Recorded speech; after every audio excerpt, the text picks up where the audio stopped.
تبریک میگم، تو به عنوان شیفت شاه پارکینگ طبقاتی البرز استخدام شدی. پارکینگی که توی جنوب شهر تهران از سال 1390 رها شده. وظیفت ساده است، درهای ورودی رو قفل نگه دار، آسانسور رو چک کن و حواست به دوربین ها باشه. اما این چند تا قانون رو هرگز فراموش نکن.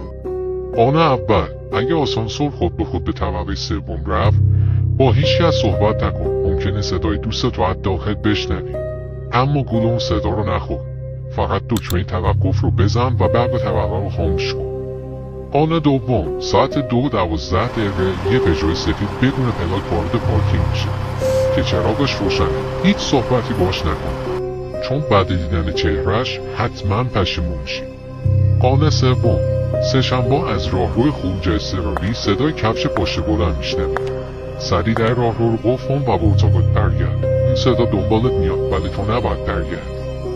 قانون چهارم، اگه دوربین نشون داد در طبقه پنجم باز شده، هرگز به اونجا نرو. 2 سال پیش یکی از همکارات این کارو کرد، اما دیگه خبری ازش نیست. برای راهنمایی بیشتر فالو کن. موفق باشی.